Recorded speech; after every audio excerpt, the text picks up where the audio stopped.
Šiandien Kimba laidą pristato Hipo Fishing žvejų namai.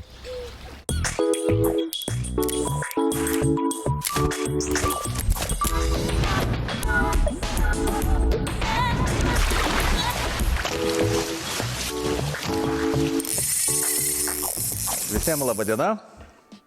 Pagaliau sulaukėme kalendorinio pavasario.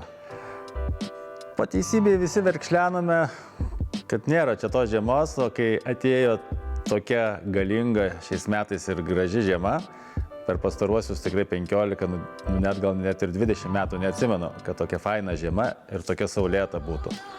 Tai, bet jau išgirstu daugel žmonių kalbant, kad jau reiktų tai žiemai ir baigtis.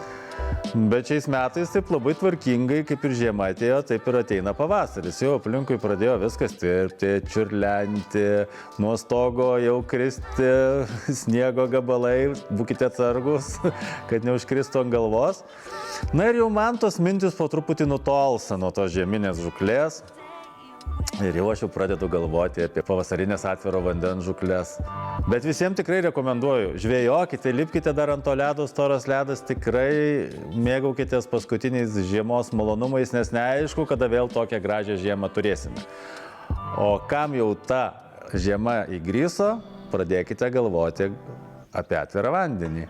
Šiuo metu gaila, kad nuo kovo mėnesio jau ir įsigaliojo ir starkių gaudymo draudimas, taip kad šiuo metu turime beveik visų plėšrūnų draudimus, populiariausių, kurie gyvena ežeruose, taip kad belieka tik tais galvoti apie kelionę. O man jau žilgo jau laukia kovo mėnesio antroje pusėje, jau aš krausiuosi lagaminus ir sėsiu į mašiną, kabinsiuosi katerį ir su kolektyvu trauksime į Švediją. Tai ši mūsų laida bus apie kelionę, apie jos pasiruošimą ir šiek tiek turėsime ir naujienų. Noriu pasidžiaugti, kad šiais metais mūsų rems Vestinas, mūsų visas kelionės, Hipo Fishingo bazę Vestinas ir sulaukime visos jau siuntos. Tai tikrai noriu pasidžiaugti, kad viską, ką Vestinas turi naujo, ką mes prašėme, tą mes jau ir sulaukėme ir gavome.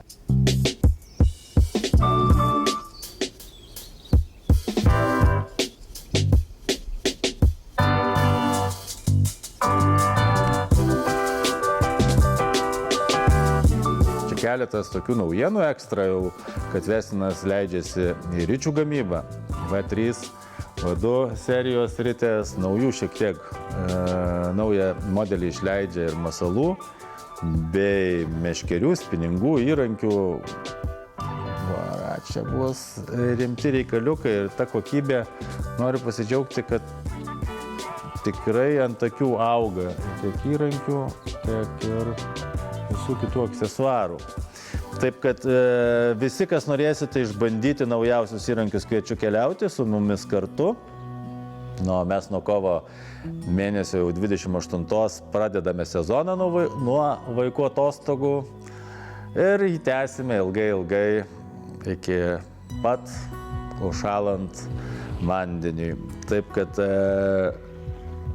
pats tas toksai fainiausias metų laikas yra pavasaris.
Šiuo metu jau žiūrėjau savo ten tą regioną aplink Göteborgą, kad jau 5, 6, 7 laipsniai jau tirpsta ledas ir tikrai ten tokios gilios žiemos nebuvo, jau atviri bus vandenis.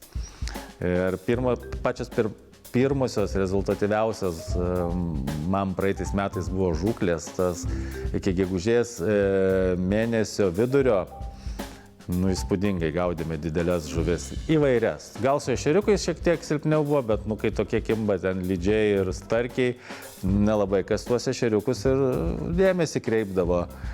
Tiek su sūnumi išplaukėme. Pirmą kartą mano sūnui dabar jau 7 metai, buvo tada 6. Tai 7 kilogramų starkį ištraukė mano sūnus, aišku, aš pakirtau, daviau jam traut, bet jis susisuko iš vilko tokio dydžio žuvį ir dar visokiausių ten nuotykių turėjome. Atsikabino daug, betraukiant mano rimtam žvejui tų didelių žuvų, bet jų koncentracija ir noras kibti yra labai aktyvus, būtent balandžio mėnesį, gegužį, jie tikrai aktyvūs. Suki. Kiaukė. Tau padėt? Tai tu stovėk su samteliu pagausi ją, gerai? Gerai. Laikyk samtelį. Tęsinys toliau. O. Beveik per Igno, didį Ignas. Sutvarkėm su Ignu va tokią va. Jei kalbant apie draudimus, tai pas mus Hipofishing bazėje nuo gegužės 15 iki birželio 15 yra starkių draudimas, kad jeigu pagauni, reikia paleisti. Mes nusprendėme, kad perkelsime savo veiklą į Suomiją tą mėnesį ir apskritai su visa baze, su visais virtuvės šefais, kateriais šokame tą mėnesiui į Suomiją, arčiau Tamperę, į didelį ežeryną, kur aš prieš tai organizuodavau savo keliones.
Ten irgi puikus, dideli plotai, erdvė 100 km ežerynas, susisiekimas irgi puikus, galima sėsti tiesiog į mašiną ir atvažiuoti iki Talino, persikelti per 3 valandas su keltu ir nuvažiuoti 265 km iki mūsų.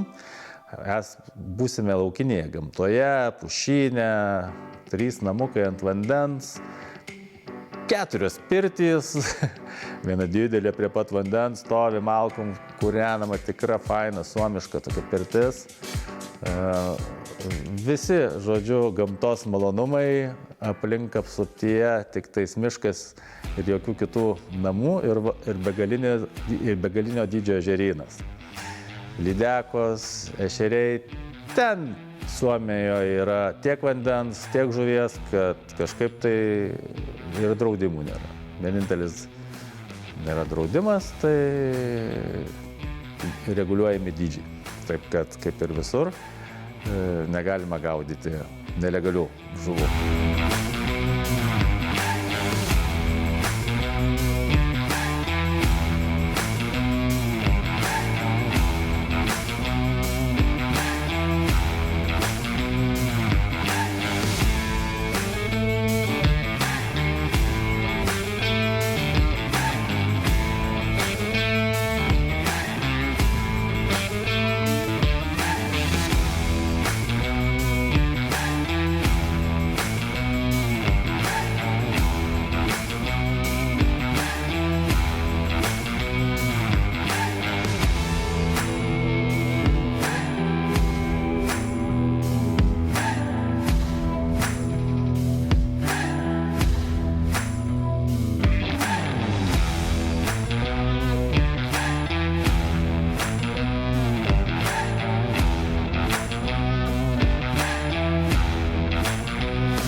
Na ir Suomijoje mes nusprendėme, kad šiek tiek inkarą išmesime ilgesniam laikui, ne vien tik tą mėnesį, jeigu jau ten pervažiuojame, tai dalis mūsų laivyno ir žmonių lieka Suomijoje ir mes norėsime tokią pasiūlyti paslaugą ekonomiškesnę truputėlį, be jokių virtuvės šefų, be nieko, tokia paprasta,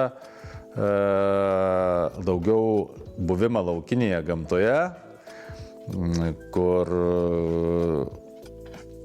be galo dideli ežerynai, erdvės, kur žmonės patys galės tiesiog sėdi valtį, plauki ir gaudai ten tas laukinės lydekas, daugiau savarankiškumo, kas nori savarankiškai pažvejoti, bet savaime suprantama, bus ir gidai, kurie padės, kurie rotuosis, kaitaliosis, mes pastatysime tikrai gerus ten laivelius, galės žmonės atvykti patys su savo laiveliais, ten tikrai bus paprastesnis, bet neprastesnis variantas, viskas tikrai labai faina, aš ten tikrai 5 metus žvejau ir organizavau keliones ir tiesiog pasiilgau aš jų ir matau, kad žmonių norinčių daug į Suomiją yra važiuoti, ta laukinė gal daugiau gamta, tie ežerai didesni, truputėlį tas vaibas kitoks.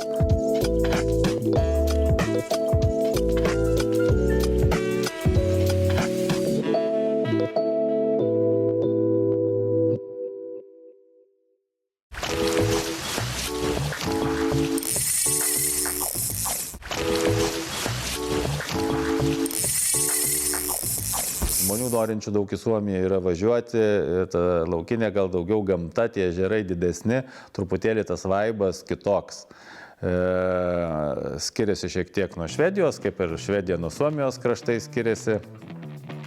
Tai malonu ir ten pabūti. Ir žmonės būna pažvėję Švedijoje, žiūrėk, po mėnesio važiuoja į Suomiją, arba pažvėję Suomijoje, nori pagauti gal ten kažkokių daugiau starkių, yra Švedijoje jų tankis didesnis ir didesnių, Suomijoje gal didesni vandenys, sunkiau susirasti, daugiau paplaukioti reikia, daugiau lydekų, fokusas į didelius lydekas, žodžiu, labai tos šalys kaip ir panašios, vandenys kaip ir panašus, bet to pačiu labai ir skirtingi. Taip, kad labiau kas mėgstate patys gaminti,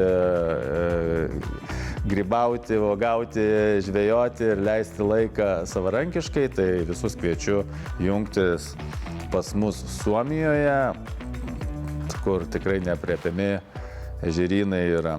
Būsite tikrai nepalikti be gido pagalbos, viskas bus papasakota, bus, jeigu su savo kateriu atplauksite, tai gidas pas jūs atsisės į katerį, padės susipažinti su vietove, galbūt kažkam reiks pareguliuoti kokią aparatūrą. Na, žodžiu, visi bus ir mūsų laivai su aparatūra, su naujausia technologija Garmino. Kas norėsite, galėsite be gaudyti, išsijungti ir tiesiog mėtymo būdu, kas tai yra maloniausias žvybos būdas. Tiesiog mėtyti aklai, ieškoti pagal batimetriją, pagal paprastą echolotą. Nu, žodžiu, galėsite įvairiai ten leisti laiką. Kas nenorėsite, galėsite nežvejoti. Yra į ką pažiūrėti Suomijoje ir taip, pabūti pirtelėje, o jeigu rudeniop, tai apskritai ten grybų, uogų, laukinė gamta gali prisigrybauti, prisiuogauti.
Kas norite tokio komforto daugiau jau, tai visada prašome pas mus į Švediją.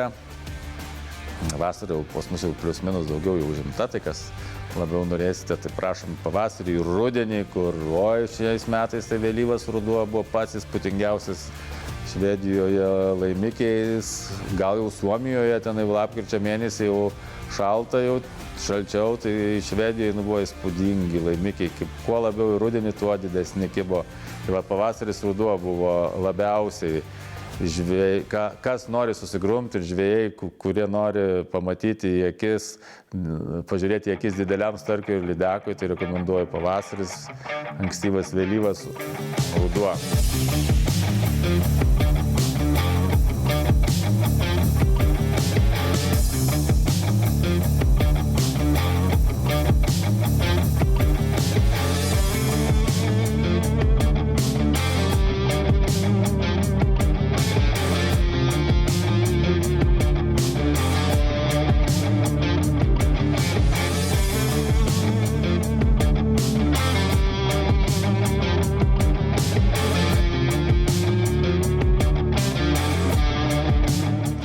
Tikrai pamėginkite šių metų laikus, tuo labiau, kad pavasarį čia Lietuvoje nelabai yra ir kas veikti, nes yra lydekų starkių draudimai. Tai Švedija atvira šitam klausimui ir tikrai kreipkitės į mus ir parinksime mes jums pagal jūsų biudžetą kryptį. Ar tai Švedija, ar tai Suomija, ar su virtuvės šefu, be virtuvės šefu, su kateriu, be kateriu, su savo kateriu, žodžiu, be gido, su gidu, su pirtim, be pirties, žodžiu, įvairiausių yra variantų. Atskristi galima tiek į Švediją, tiek į Suomiją, galite važiuoti su mašina tiek ir ten, tikrai kelių valandų atstumas, iš oro uostų pasitinkame, nuvežame. Žuvis garantuota, žuvytės galima parsivežti į namus. Bet didelės trofėjinės žuvis mes tikrai norime ir patys paleisti ir prašome, kad paleis tas trofėjinės didelės žuvis. Bet tikrai savo namo pavalgyti parsivešite tiek starkių, tiek lydekų.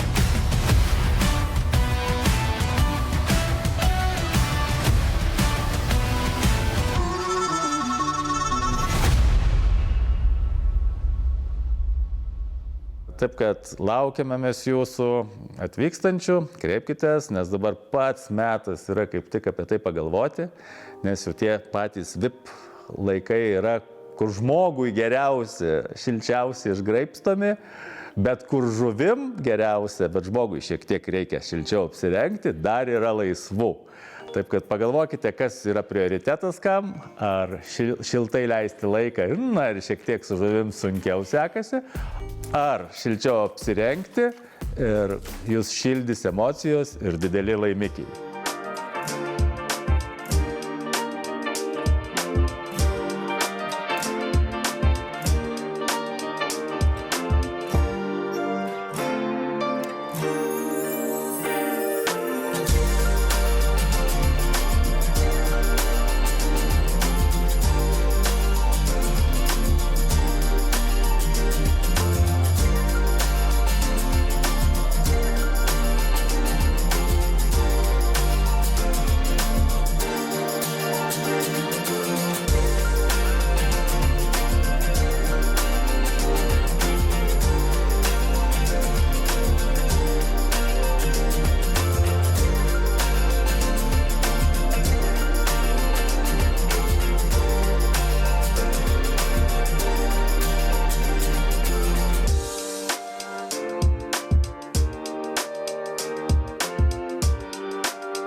Ir smalsu išpakuoti.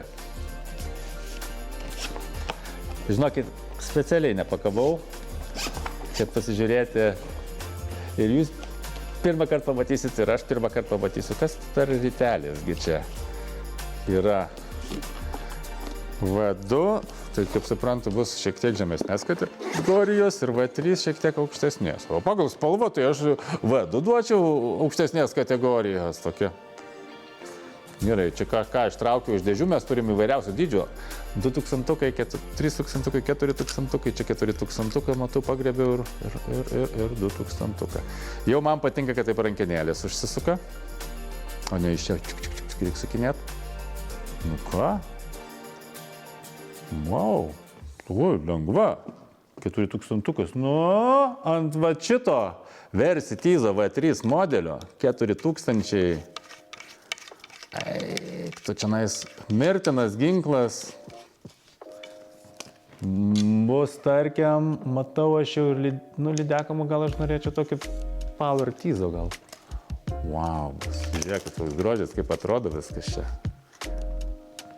Seksi, labai baisiai. Nu, o čia tai visiškai spalva vien tik ko verta šitos meškerės Ferrariu. Gaudysiu šiais metais aš iš savo raudono laivo su raudonu spiningėliu. Nu, okei, gerai, o šitą ritelį. Ai, gaila, kad 2000, nu, nieko. Pažiūrėsim 2000, kaip sukasi. Nu, fantastika. Nu, įdomus variantas, tikrai padaryta kaip ir viskas liuks. Labai smalsu bus pažiūrėti, kaip tarnaus, nes, nu, kol kas sukasi ir atrodo vaizdas seklus būgnas. Pakankamai tikrai lengvas ritės. Nu, čia gerai, tik 3-4 tūkstančiai reiktų dėti, bet iš esmės, nu, labai faina. Taip, kad šitie įrankiai bus tiesiog padėti naudoti svečiams. Mes patys, aišku, naudosime. Ir svečiai, kurie atvyksta pas mus, su jais kuo puikiausiai gali žvejoti. Naujienos yra tiek iš masalų. Šeptizai Ultra, nauji vestinukai. Hop. Nu ir neskaitant ten, kad pas mus dar visokių ir ešeriams naujienų ir taip toliau. Ir va, žiūrėkit, koks dėklas mandras. Teisingai. Va, pokšt. Dar tokių net, nežinau, gal aš tai net nematęs, kad čia taip, va, žiūrėkit, va taip susideda meškerė. O, be ritės. Nu, reikia pabandyti, Algi, su ritė įdėti, kas čia išeis.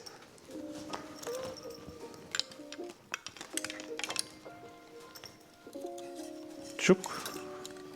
Nepavyko? Čiuk. Ok, nu, svarg. Perskėliau meškerę po žvejybos, ne? Hopa.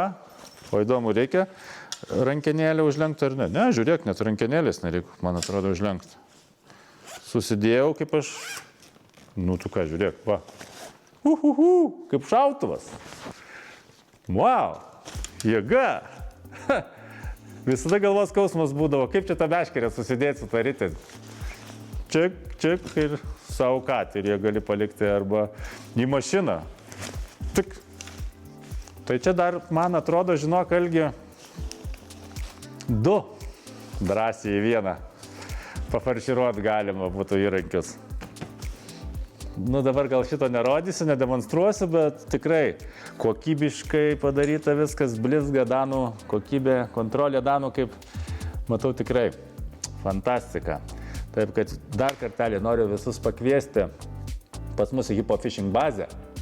Ne vien tik tais susipažinti su visais Vestino įrankiais, ne vien tik tais paplaukite su finvalais, kateriais, naujausiais. Aparatūra naujausia bus, Garmino visa sudėta, 5 skirtingi 6 laivai. Kas galvoja apie katerių pirkimą, prašom, kviečiame, pakonsultuosime. Vien tik tai šiaip skambinkite, pasikonsultuos, patarsime, kokie kateriai, kaip plaukia, nes pas mus yra skirtingi visi finvalai, laivai. 595, 515, 470, 505, koks čia dar, 475 ir 575 gal dar net neatsimenu, dabar jau nusimušiau nuo laivų. Taip kad plus naujausi Vestino masalai galėsime tikrai patarti, ant ko pagauti, kaip pagauti, su kokiais masalais, su kokiais laivais plaukti, kokią aparatūrą naudoti. Viskas pas mus Hipo Fishing bazėje tiek Švedijoje, tiek Suomijoje. Taip kad sukruskite, jau vykite žiemą iš kiemo ir laukiu jūsų skambučių, rašykite man mailus, messengerį, Facebooką, nesvarbu kaip, tikrai padėsime jums suorganizuoti jūsų šeimai, draugams, įmonėms kelionę žvejybinę arba poilsinę. Šiandien tiek, visus su pavasariu dar kartelį ir dabar laivybos rubrika. Iki.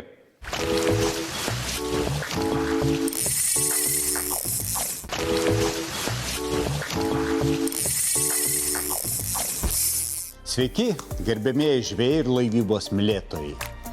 Šiandien iš mūsų laivybos garažiuko mes norėjom paliesti nepelnytai užmirštą temą, tai yra plastikiniai kateriai ir valtys. Nors be abejo dabar paskutinių metų, aš netgi sakyčiau, dešimtmečio mada ir pagrindinė kryptis yra aliuminis. Tiek nuostabus Finval, galingi eržilai puikiai sumontuoti, suvirinti, tiek grakštus, lengvi, asketiški švedų Linder kateriai, tačiau klasika. Klasika suomių Terhi yra veltui pamiršta. Iš tikrųjų vis daugiau žmonių prie savo sodybų prašo ir nori paprastos valtys. Paprastos, patikimos, amžinos, kurios nereikėtų prižiūrėti, nereikėtų perdažinėti, nereikėtų smaluoti, kaip senoviniais būdais darydavo kadaise. Tačiau yra Terhi. Tai yra labai paplitęs visame pasaulyje suomių gamintojas, kurio esmė yra medžiaga, iš ko padarytas pats jos korpusas. Tai yra ABS plastikas. ABS plastikas yra uždaras, labai tvirtas, kaip Lego kaladėlės arba mašinų bamperiai, ir jo nebereikia perdažinėti, prižiūrėti kažkaip, tai jūs visada jį rasite labai panašų ir galėsite tiesiog juo naudotis.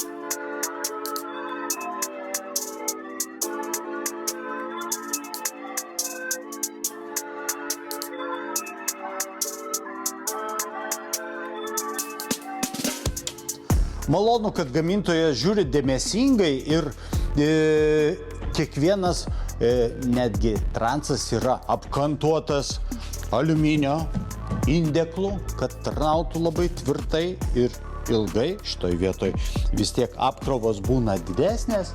Ir štai čia mes galime pamatyti visą jų gamą. Štai yra paprasčiausia 3 metrų 10 centimetrų irklinė valtelė, nors puikiausiai galima pasikabinti kokių 5 arklio jėgų varikliuką. Į komplektą įeina irklai, įeina semtuvėlis, ant dugno yra išklijuotos nepraslystančios juostos. Tikrai viskas padaryta labai patogiai ir labai kokybiškai. Viduje šitų senelių išorės ir vidaus ABS plastiko jie turi uždarų porų putas, ilgaamžės, ne tas subyrančias. Ir jūs turbūt patys matėte daugybę video, kaip eksperimentuoja žmonės, mėgsta demonstruoti, kaip perpjauna su galingu benzininiu pjūkliu valtį ir plaukia su viena pusė, o draugas su kita pusė ir puikiausiai laikosi, taip įrodydamos, ant kiek jos yra tvirtos ir patikimos. Pas visus Terhi gaminius yra labai mielas man inžinierinis dalykas, tai vat šita skylė dugne. Ar žinot, kam jinai yra reikalinga? Iš tikrųjų, kai palieki ilgesniam laikui valtį vandenyje, ją prilyja ir ateini, randi gan nemažai vandens, jį turi išsemti ir dar valyti, tokios dėmės lieka. O kai yra šita skylė, ją atsuki, palieki su ją ir tada nuo valties plūdrumo, kiek belytų, visą laiką jinai būna sausa. Atėjęs, tu turi ją užkibšti ir jau su sausa plaukti. Taipogi, jeigu užpiltų banga ar liūtis, plaukdamas glisavimo režimu, tu atsuki ją, vakuumas ištraukia vandenį atgal į išorę, užkemši atgal ir tada jau gali nuleisti gazą, kad grįžtum į vandens išstumiamą režimą ir valtis taip ištuština nuo vandens. Esu aš keletą kartų Kuršių mariose papuolęs į gerą bangų mūšą, kai tikrai tikšdavo vandens gan daug ir jau neramu būdavo. Tačiau duodi gazą, atkemši skylę, susidaro tokia trauka, ištraukia iš tikrųjų jį gan greitai. Pasižiūrėkite, netgi jų formoje, čia mes dabar stovime prie 4 metrų klasikinės, labai mėgstamos valties, yra išlieta labai daug mielų dalykų. Štai yra nišos viskam susidėti su vandens nutekėjimais. Suolas patogiai atsidaro.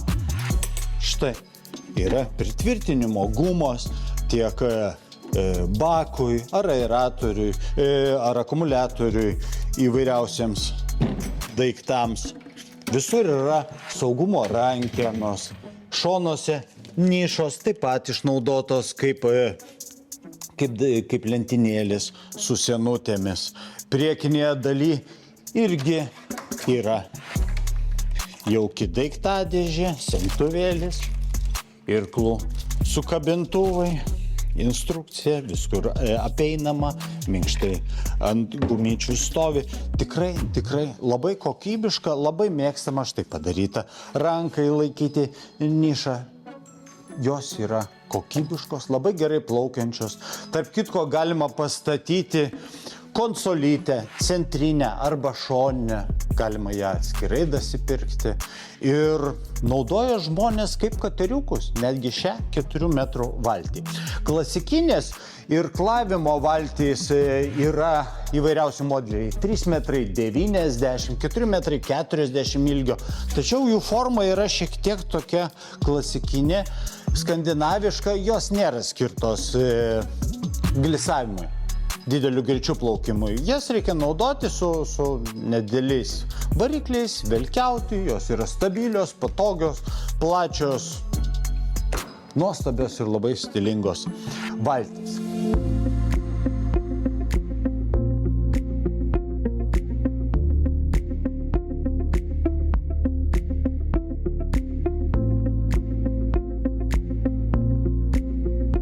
O čia jau įdomiau. Kateriukai. Iš tikrųjų, mėgstu aš šiuos Terhi katerius. Terhi 450 su konsole. Tai yra iš tikrųjų epinis kateriukas. Iš jo patogu ir žvejoti, ir gera pramogauti. Ir kai pirmą kartą pradėjom gilintis į jų aksesuarus, tai net plaukai ant galvos pasišiaušė. Va tokia knyga.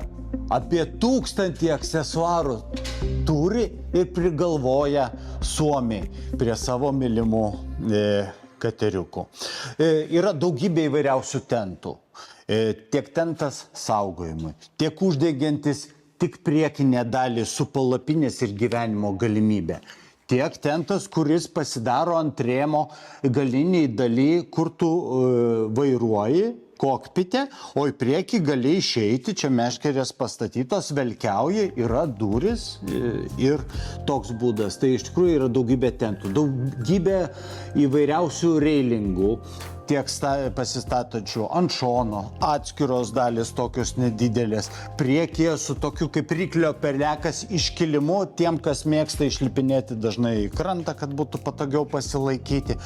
Įvairios arkos metalinės, ant kurių galima sumontuoti tiek šviesas, tiek garso kolonėlės, meškerių laikiklius ir įvairiausią kitą žvejybinę ir pramoginę atributiką ir priedus. Po šitą sėdimąją vietą yra tikrai didelė erdvė. Čia matome mes vairo trosą, akumuliatoriaus daiktadėžę, kuro bako vietą ir dar lieka vietos susidėti dėžutės, rūbus ir įvairiausią kitą savo mantą.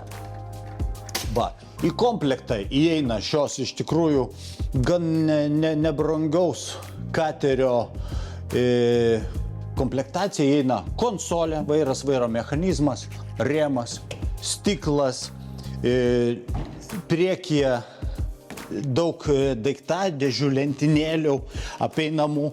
Ant jų dedasi minkštosios dalys ir čia pasidaro nuostabus gulėjimo denis. Tiek užsidengia vidurinė dalis, susideda minkštasoliais ir jau bus laimingi ne tik jūs, bet ir jūsų mielosios žmonelės galės čia gulėti, skaityti knygą ir mėgautis savaitgalio vandens kelionėmis.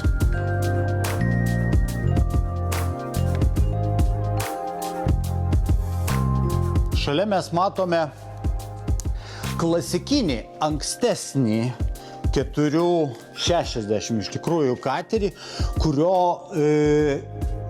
svorio centras yra žemiau, grindys nėra grindų, tai yra dugnas ir yra grindys, o čia yra dugnas ant viršaus dar išklotos grindys.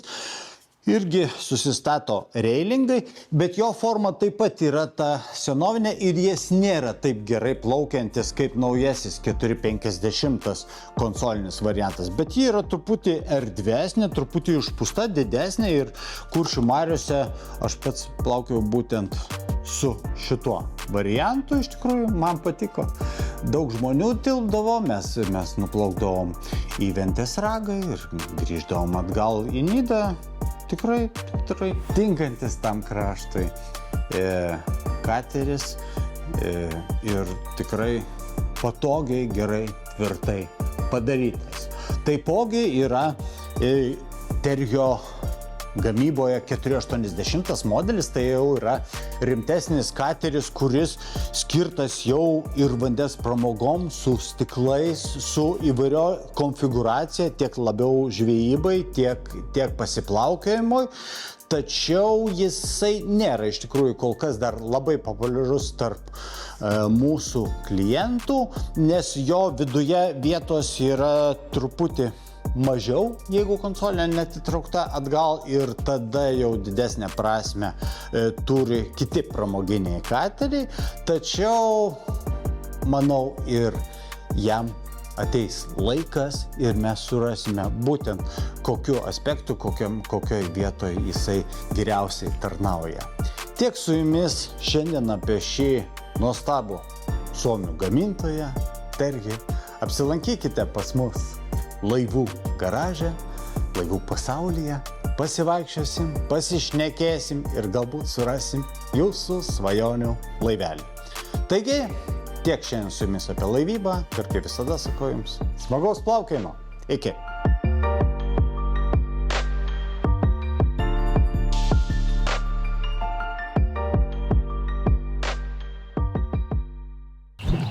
Šiandien Kimba laidą pristato Hipo Fishing žvejų namai.